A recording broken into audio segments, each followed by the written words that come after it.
ఒక మహిళ అదృశ్యమైంది. కొద్ది రోజుల తర్వాత ఆమె మృతదేహం కనిపించింది. అది సాధారణ మృతి కాదు, హత్య.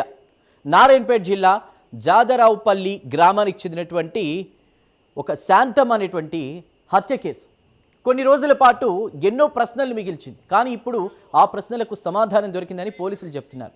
బంగారు నగలపై కన్నేసిన ముగ్గురు వ్యక్తులు ఒక అమాయక మహిళ ప్రాణాలను బలి తీసుకున్నారని దర్యాప్తులో తేలింది. ప్లాన్ చేసిన నేరం, ఆనవాళ్లు చెరిపేసే ప్రయత్నం, చివరకు పోలీసుల దర్యాప్తు ముందు కుప్పకూలిన కుట్రను పోలీసులు బయటపెట్టారు. ఇంతకీ ఆ హత్య వెనుక ఎవరున్నారు?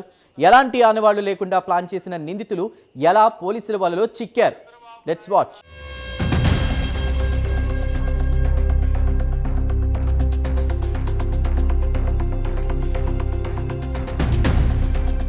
నారాయణపేట జిల్లా మద్దూరు మండలం జాదురావుపల్లి గ్రామంలో జరిగిన శాంతమ్మ హత్య కేసును పోలీసులు ఛేదించారు. బంగారం, వెండి నగల కోసం శాంతమ్మను దుండగులు కిరాతకంగా హత్య చేశారు. ఈ నేరం ఒక్కసారిగా జరిగింది కాదు, ముందస్తు ప్రణాళికతోనే హత్య చేసినట్లు పోలీసులు గుర్తించారు. శాంతమ్మను ఎలా ఒంటరిగా రప్పించాలి, ఎక్కడికి తీసుకువెళ్లాలి, ఎలా హత్య చేయాలి, ఆ తర్వాత ఆధారాలను ఎలా మాయం చేయాలి అన్న ప్రతి అంశాన్ని ముందే ఆలోచించి అడుగులు వేసినట్లు విచారణలో తేలింది. జూలై 12 ఆ రోజు శాంతమ్మకు ఒక ఫోన్ కాల్ వచ్చింది. ఆ కాల్ వెనుక మరణం దాగి ఉందని ఆమె కూడా ఊహించి ఉండదు. ఫోన్ చేసిన వ్యక్తులు ఆమెను మద్దూరుకు రమ్మని పిలిచారు. నమ్మకంతో అక్కడికి వెళ్లిన శాంతమ్మ తన జీవితంలో చివరి ప్రయాణం చేస్తున్నాననే విషయం మాత్రం తెలుసుకోలేకపోయింది. అక్కడి నుంచి ఆమెను జాజాపూర్ చెరువు సమీపంలోని చెట్ల పొదల వైపు తీసుకెళ్లారు దుండగులు. జనం రాకపోకలు తక్కువగా ఉండే ప్రాంతాన్ని ఎంచుకున్నారు ముగ్గురు దుండగులు. సహాయం కోసం అరిచినా వినిపించని ప్రదేశం. అక్కడికి తీసుకువెళ్లిన తర్వాత చున్నీతో ఆమె గొంతు బిగించి హత్య చేశారు. ఒక్క క్షణంలో ఒక కుటుంబానికి ఆధారమైన మహిళ ప్రాణాలు గాల్లో కలిసిపోయాయి. బంగారం కోసం ఒక మనిషి ప్రాణానికి విలువ ఇవ్వని క్రూరత్వం అక్కడ కనిపించింది. హత్యతో నిందితుల పని పూర్తి కాలేదు. నేరాన్ని దాచిపెట్టేందుకు మరో ప్లాన్ అమలు చేశారు. శాంతమ్మ వద్ద ఉన్న బంగారు, వెండి ఆభరణాలు, సెల్ఫోన్, ఆధార్ కార్డును తీసుకున్నారు. హత్యకు సంబంధించిన ఆధారాలు దొరకకుండా ఉండేందుకు వాటిని బోర్కేసింగ్లో పడేశారు. దోచుకున్న బంగారు నగలను విక్రయించి పంచుకున్నారు ముగ్గురు నిందితులు.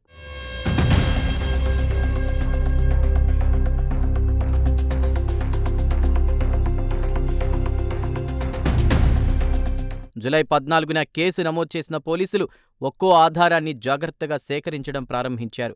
శాంతమ్మ చివరిసారిగా ఎవరితో మాట్లాడింది, ఎక్కడికి వెళ్ళింది, ఎవరెవరిని కలిసింది, ఫోన్ కాల్ వివరాలు, స్థానికుల సమాచారం, అనుమానితుల కదలికలు, ఇలా ప్రతి కోణంలో దర్యాప్తు సాగింది. దర్యాప్తు ముందుకు సాగే కొద్దీ అనుమానాల వల క్రమంగా ముగ్గురు వ్యక్తుల చుట్టూ బిగుసుకుంది. చివరకు జోగురాజు, బడుగుల భాస్కర్ను ప్రధాన నిందితులుగా గుర్తించిన పోలీసులు దొంగిలించిన నగలను కొనుగోలు చేసిన కృష్ణను కూడా అరెస్ట్ చేశారు.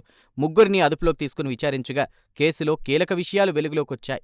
నిందితుల వద్ద నుండి 1 తులం బంగారం, 50 తులాల వెండి ఆభరణాలు, 50,000 రూపాయల నగదు, 2 మోటార్ సైకిళ్లు, 2 సెల్ఫోన్లు స్వాధీనం చేసుకున్నట్లు పోలీసులు వెల్లడించారు. 15వ తారీఖు ఒక శాంతమ్మ 45 ఇయర్స్ ఒక మిస్సింగ్ కేసు మద్దూరులో వచ్చింది.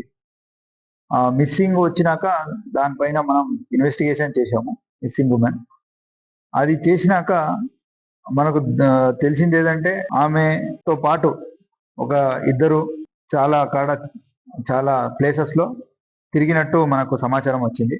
తర్వాత ఫర్దర్ ఎంక్వైరీ చేసినప్పుడు ఒక రాజు అనే అతన్ని మనం పట్టుకున్నాం. అతను పెద్దిరెడ్డిపల్లి విలేజ్కి చెందిన అతను. అతనితో పాటు భాస్కర్ అనేటువంటి అతన్ని కూడా పట్టుకోవడం జరిగింది. ఫర్దర్ ఇంట్రాగేషన్ లో మనకు తెలిసింది ఏదంటే వీళ్ళిద్దరికి కూడా ఈమె పరిచయం ఉంది. పరిచయం ఉన్నాక వీళ్ళిద్దరికి అప్పులు ఉన్నాయి, చాలా అప్పులు ఉన్నాయి.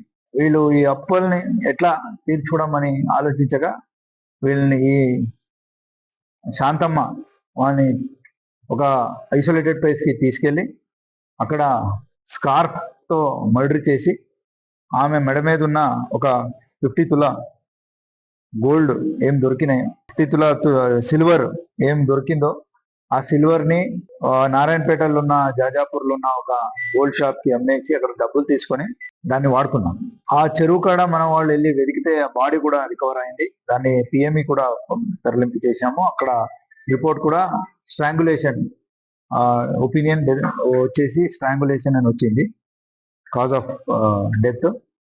సో వీళ్ళిద్దరికి కూడా ఏమే దాదాపు 5-6 ఇయర్స్ నుంచి పరిచయం ఉంది. ఒకటే విలేజ్, చాలాసారి కలుస్తున్నారు. ఈ డబ్బులు అవసరం పడి ఇట్లా తీసుకెళ్లి మర్డర్ చేయడం జరిగింది.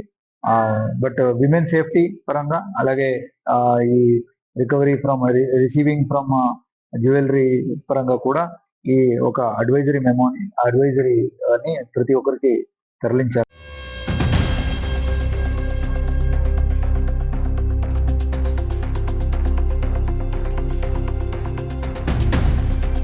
హత్య జరిగిన తర్వాత నిందితులు ఆధారాలు చెరిపివేయడానికి ఎంత ప్రయత్నించినా శాస్త్రీయ దర్యాప్తు, సాంకేతిక ఆధారాలు, నిరంతర విచారణ ముందు వారి కుట్ర నిలవలేదని ఈ కేసు మరోసారి నిరూపించింది.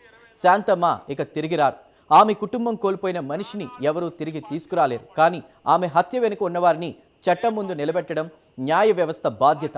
బంగారం కోసం ప్రాణం తీసిన ఈ కేసు డబ్బు కోసం మనిషి ఎంత క్రూరంగా మారగలడో మరోసారి గుర్తు చేసింది. నేరం ఎంత తెలివిగా ప్లాన్ చేసినా నిజం ఎప్పటికైనా బయటపడుతుందనే విషయాన్ని కూడా ఈ కేసు స్పష్టంగా చెబుతోంది.